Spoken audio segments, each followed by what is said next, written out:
の食卓2は、M2 のですね、リアルタイムポリゴンの機能をかなり強く使っているので、1よりもかなりアクション性とかですね、が強くなったタイトル。Hey everybody, welcome back to Video Game SO. Terrakin, we have the final episode in our retrospective on Warp and the works of Kenji Eno. The retrospective we're calling Warp, a story in 3 acts. And of course, it was always going to culminate with D2 for the Sega Dreamcast. And this game is just absolutely over the top in every single way, topping both D and Enemy Zero, both thematically as well as gameplay-wise. And some of the story and imagery in this game is something that we never saw in video games before, and honestly, some of it's stuff that we've never seen afterwards. Kenji Eno and Warp were always pushing the envelope when it came to both storytelling as well as what you could do in the medium of video games back in the 90s and early 2000s, and D2 is definitely no different. So we're going to take a comprehensive look at the story, the game, the development, and everything else behind D2 on Sega Dreamcast. And if you aren't very well aware what that is on screen, just think about it for a moment and I'm sure you will figure it out. Before we get too far involved though, do me a huge favor down below, hit like and subscribe and ring that notification bell, definitely helps us out. And if you feel so inclined to want to support the channel, we have a Patreon link down below as well. But if you've watched me or my channel for the last some odd years, you will know that I have a very big fascination with Kenji Eno and Warp, mostly due to the fact that D2 was supposed to originally be a 3DO M2 launch title, and it was cancelled and redeveloped for the Sega Dreamcast. And I'll definitely show you some D2 on M2 footage in just a few moments, but basically what happened was Kenji Eno took the bare skeleton of the M2 version and expanded upon it and changed the entire narrative on Dreamcast. Yes, you have Laura the digital actress, and you have about 2% of the overall story arc from the M2 version, but what D2 on the Dreamcast becomes is a completely different game, both in the gameplay department as well as the story. These things couldn't be any further apart, even though they do share a very big amount of similarities if you start to dig in under what you're seeing on screen. And that is one of the most interesting things about D2 on Dreamcast, just what you actually get to see and experience. The story in this is second to none. It is extremely weird and it really doesn't make much sense, but let's go through some of how this game is actually set up so you better understand. In the beginning of the game, you see this asteroid hurtling towards Earth, and at the last moment something happens to actually protect the Earth. The storyline throughout this game has a big environmental thread that you have to follow and try to understand, but I will say right off the top, D2 on Dreamcast leaves as many questions unanswered as it does answer those questions, so you're still going to leave the game trying to understand and parse apart what Kenji Eno was actually trying to impart upon you. And that's always such an interesting mechanic to use in both video games and the medium of film, not answering everything and letting your viewer or game player in this instance kind of decide for themselves what they think is happening, because when you do that, you take your own learned experiences and shared knowledge base of what you've experienced in life, and you kind of use that to calculate and parse apart what you actually think is going on, and that means the answer is going to be ever so slightly different for every single person. And you will see here in the introductory sequence we are on an airplane and terrorists take over the plane, which is very interesting in the context of how the original D2 was set up. And if you look closely at the movie screen in the plane, every so slightly you're going to get a few frames of the actual intro to the original 3DO M2 version. So Kenji Eno did put a few bits of the original game into this, even though narratively and gameplay wise it doesn't really share much. And of course, even though this isn't the same lore from the original D, there is still this compact that has some sort of supernatural power within the context of the game. But let's move over to the original 3DO M2 version to show you exactly how that game starts and where it tends to differ from there. And that is how close this game really was to release. It was in development, all of the FMV cut sequences were finished, it just ended up getting cancelled because the 3DO M2 never came to market.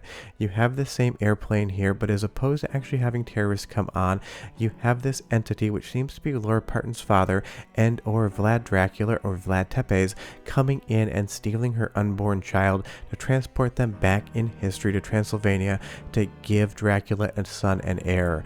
So basically this is where the game sticks to the original D and that vampire theming, where D2 on the Sega Dreamcast completely drops that, keeps the plane crash, but otherwise changes the story entirely the minute that the plane actually strikes the ground.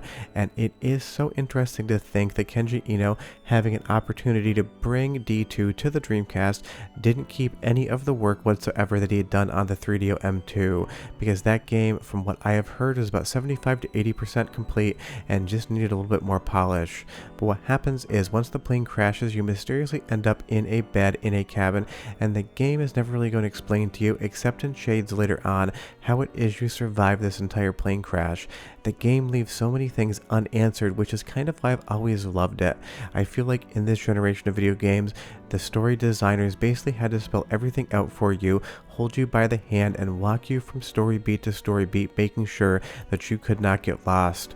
WARP and Kenji Eno did the exact opposite, just drip feeding you enough information for you to understand what your motivations were and what the overarching storyline was, but a lot of the small subtle story beats are just presented to you, and you get to decide what they mean within the context of the game, because again, this is one of those narratives where it kind of turns and twists back in on itself, and sometimes you're going to be very confused until you get another info drop. But what I do love about D2 is the gamification of the narrative, because Kenji Eno always seemed like he would be better suited to directing film and television than actually making video games. You get so much story in this game. I would say probably 35 to 40% of your quote-unquote gameplay experience is going to be watching cutscenes and the story unfold, and that really does work well in context of what is being given to you here. But I 100% understand why when this game released, it would either be a love it or hate it sort of situation, because the actual gameplay just involves running back and forth, having almost like turn-based RPG battles, except in real time. You get locked into one position and have to shoot a firearm. I'll show you that in a bit. And for the most part, it does play like Enemy Zero in D, where you're navigating around locked off environments, almost like a point-and-click adventure game. But this is really what D2 was back then when it came out. It was a spectacle, and this is definitely something that got censored when it came over to the West, because one of these tentacles here is going to go into Kimberly's mouth and do stuff that you probably wouldn't expect to see in a video game even today. And that was also Kenji Eno always pushing the limits as to what could be done both within a video game as well as what would be considered acceptable when those games were made, so much so that even with the original D, he swapped out the discs before they went to replication to get some of the more violent scenes in that he felt would have been censored and not allowed back when that game came out on 3DO. And that kind of just tells you a lot about what Kenji Eno was trying to do. He wasn't just trying to push the medium of video games forward in the gameplay department, he was also trying to put subject matter in that would be considered a little bit over the top and things that he thought were important to see. But the best part about D2 outside of its storyline is just the sound design and what the music actually is. So go ahead and listen for like 50 seconds and I'll be back with a lot more D2.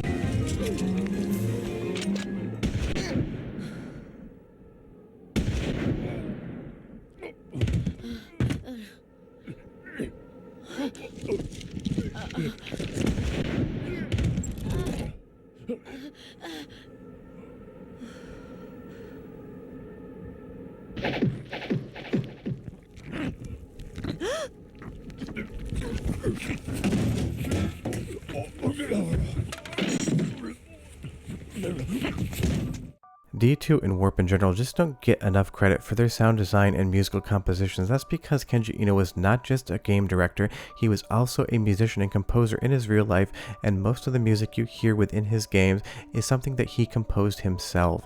And that definitely drives forward not only the narrative, but the overall experience of D, Enemy Zero, as well as D2, whether you're on the 3DO M2 or the Sega Dreamcast.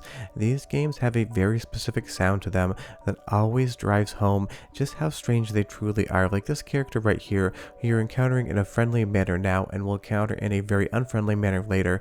You're never sure what's going on with her. You go into her house, she has this mask over top her eyes. Clearly there is some damage to her skin underneath, but you're not sure at this point in time what it is caused by and how it's going to be resolved. And I do love that this game basically breadcrumbs a little bit of clue for you as to what's actually happened to her if you pay attention to the background in the scene, but otherwise you'll just find out maybe in like 30 30 to 45 minutes of gameplay. This story is constantly teasing you, letting you know that something important is going to be happening soon, but not quite in the context of where you currently are in the game. And that's a really good design decision. It just keeps you on your toes and guessing. Now, when we talk about the original 3DO M2 version versus Dreamcast, we need to bring D on the 3DO into the conversation, because storyline wise it was a direct continuation from what you saw on 3DO to what you're going to see on the 3DO M2 on the left. And just so you know, I've never found a beta of this game, just a few playable models. This is something that was recorded at the 3DO offices on VHS tape back in the day, and it was sent to me and I redigitized it and basically cleaned it up from those original developers at the 3DO company. Basically what 3DO M2 version of D was going to be was a real-time open world action adventure game, very light on the action. The character here, Terran, was able to move in the 3D environment, and there was going to be attacks and swords.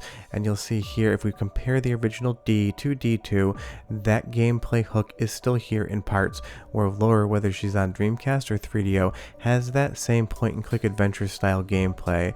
And in all of the samples of the footage from 3DO M2 version, including all of the magazine previews, that was never present. It was a full real-time 3D game where you could explore your environments, the castle of Dracula, to basically try to do whatever it was you were supposed to be doing in the storyline, and that's never been fully resolved. We don't know what the end goal of this would have been, but this is where the two games completely differ, not just in their location, one being the Arctic, the other being a European castle, but also just in the manner in which they were supposed to play.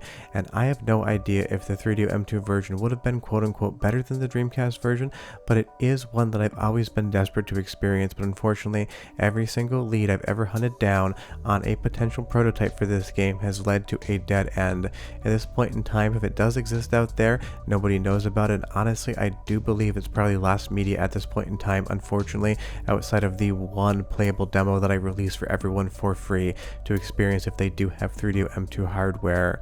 But that's really the interesting case study in what D2 is, was, and became. Laura going through the Arctic, running around, is a completely different experience than her son, Terran, trying to navigate a medieval castle and fight what would seem to be his father, Vlad Tepes or Dracula.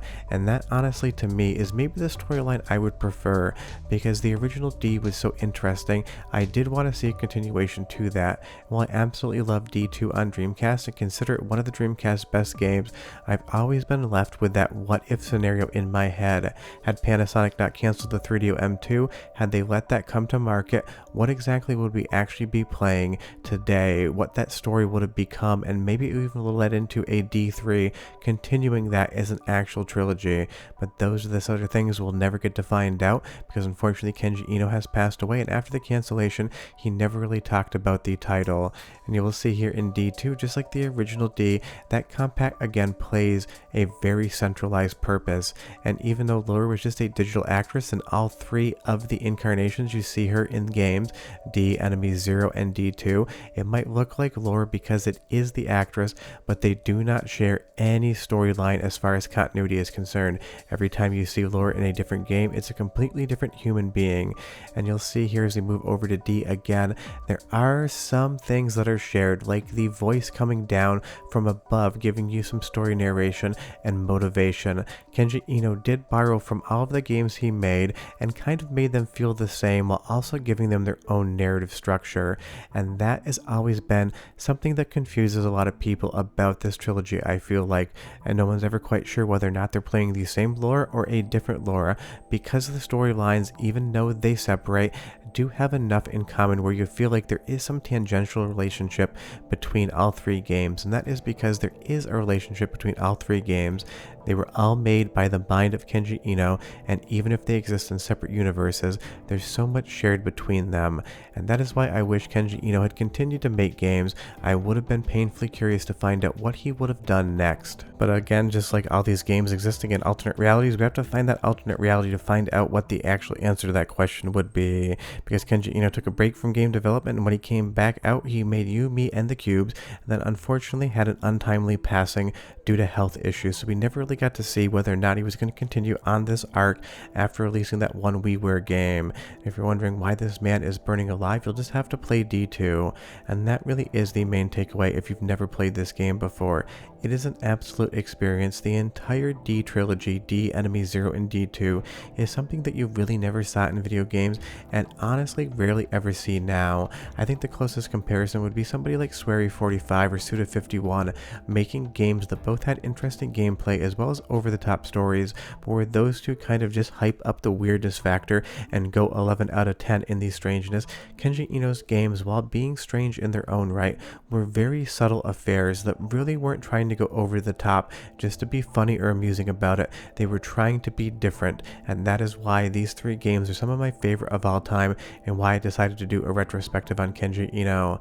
I know this has been a strange video because I've basically just been talking about its history and why I love it without any gameplay, but trust me, the gameplay in D2 is fine, the experience is 10 out of 10. Short of that, we're done, and I'll see you guys next time. Bye bye.